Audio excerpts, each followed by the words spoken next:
Ladies and gentlemen, as European Commissioner for Taxation and Customs, it is a great honor to introduce the 2009 Tax Day of the Federation of European Accountants, which deal with important concepts in taxation, simplification, fairness and coordination.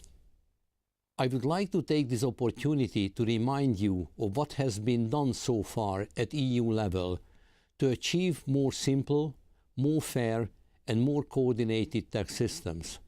I also wish to present some of my views on the future of tax policy, and I will say a few words on the financial and economic crisis, which implies fundamental changes for our economies and societies. In the short term, our clear priority lies in strengthening the small signs of recovery that currently emerge. However, once the recession is over, serious efforts will be needed for fiscal consolidation. Reducing government's deficits by cuts in expenditure alone will be unrealistic. It is likely that an increase in tax revenue cannot be avoided. This strategy needs careful supervision at the European level, not only in the framework of the Growth and Stability Pact, but also with regard to the internal market. We need to keep an eye on the compatibility of new measures with enabling structural changes and economic growth, while avoiding creating new tax obstacles to the single market.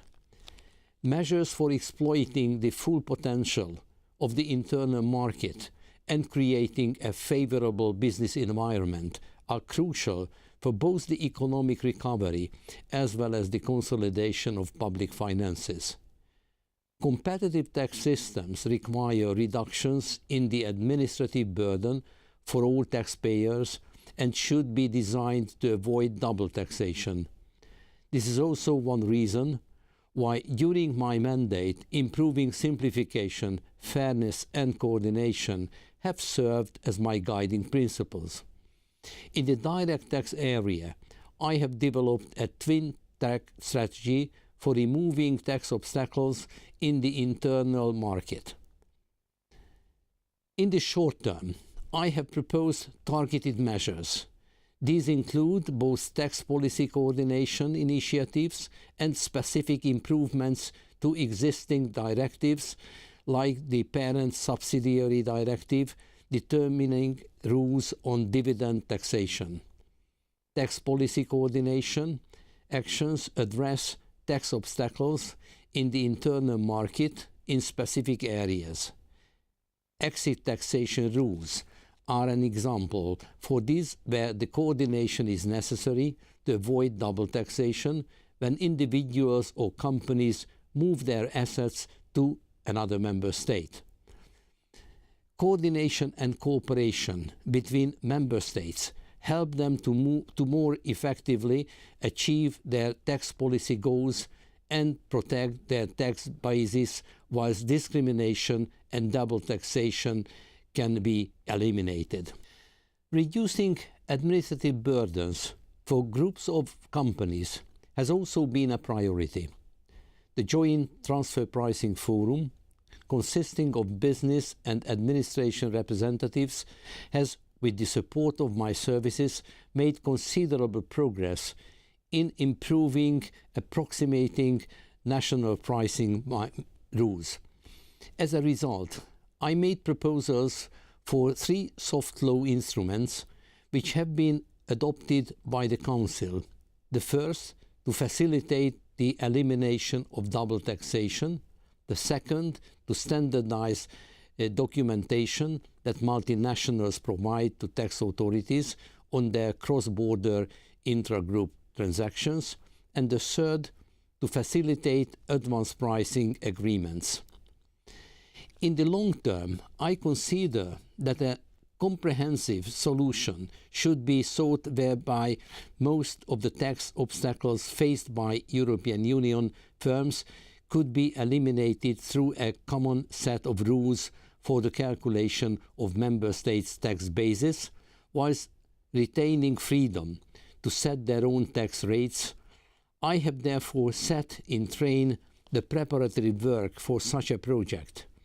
If companies could apply such a common EU-wide set of rules for company tax purposes, they would have lower compliance costs and less administrative burdens. However, it is a major project, and it will be for the next Commission to decide which degree of priority to give to this project.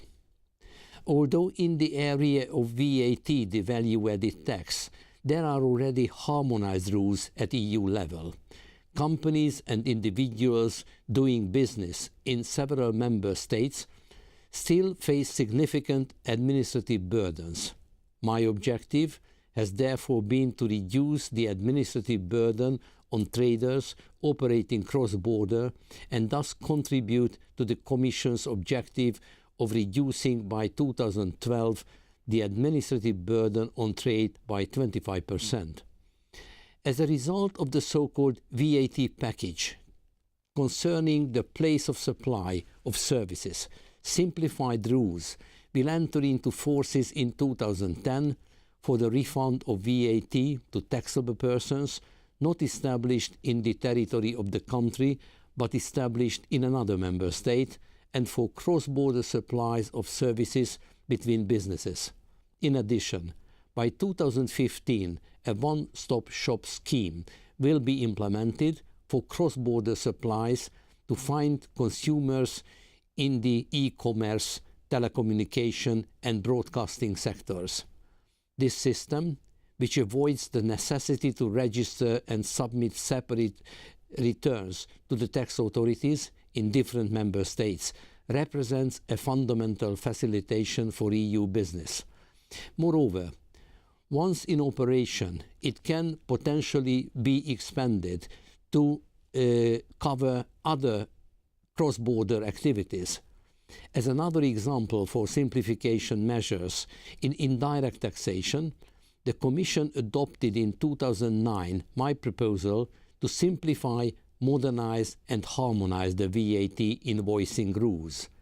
The aim is to increase the use of electronic invoicing, reduce burdens on business, support small and medium-sized enterprises and help member states to tackle fraud. If all businesses move to an electronic invoicing system, the expected savings should add up to 18 billion euros per year across the European Union. Combating tax fraud, and in particular VAT fraud, has been high on my political agenda. In times of recession affecting citizens and businesses, not acting efficiently against tax fraud is perceived even more as unfair and unacceptable. The Commission presented in December 2008 a short-term action plan containing a series of measures. Today, all the legislative proposals containing those measures have been presented. Some of them have already been adopted by the Council, and the first one to speed up the exchange of information will enter into force in the beginning of next year. Before concluding on indirect taxation, I would like to emphasize one further aspect of taxation policy to which I have paid particular attention during my mandate. Taxation has a role to play in fostering green economic recovery.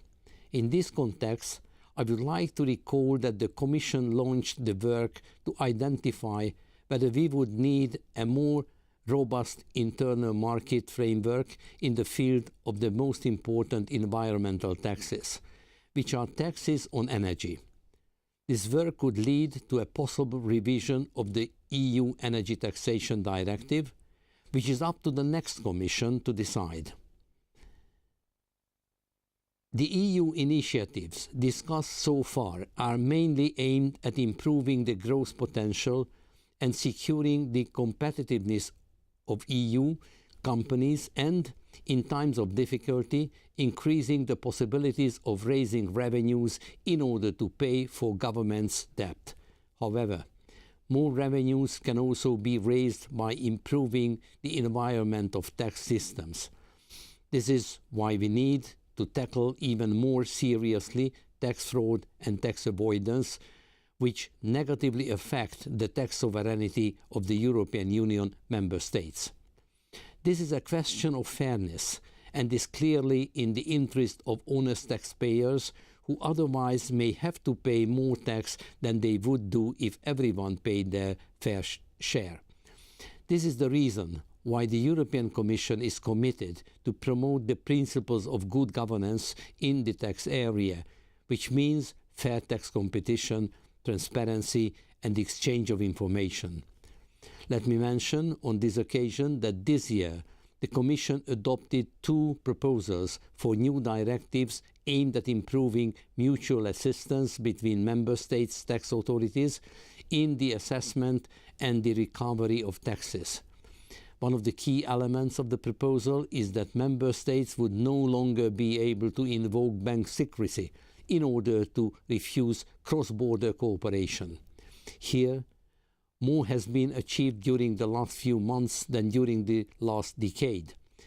I very much welcome the emerging broad international consensus on the need to enhance administrative cooperation and mutual assistance in the tax area. It is particularly important to apply the OECD standard, which provides inter alia that exchange of information can no longer be refused on the scale ground that the information is held by financial institutions. Nevertheless, in order to maintain the momentum, the Commission believes that coherence between EU policies towards third countries needs to be improved. The deepening of economic relations between the EU and third countries should always be accompanied by commitments to good governance principles. Ladies and gentlemen, I have tried to be brief, so I will finish with a few words of conclusion. I believe we should aim for fairness, simplicity and coordination. I think we have to target ambitious long-term goals. Jawaharlal Nehru, the first Prime Minister of independent India, used to say, "Idealism is tomorrow's realism." We still need to work for more sustainable growth, social cohesion and environmental protection in Europe, and to ensure that Member States can finance social, economic and environmental policies. Fair, coordinated and simple taxation systems are necessary tools to achieve these goals. I wish you have a fruitful conference and thank you for your attention.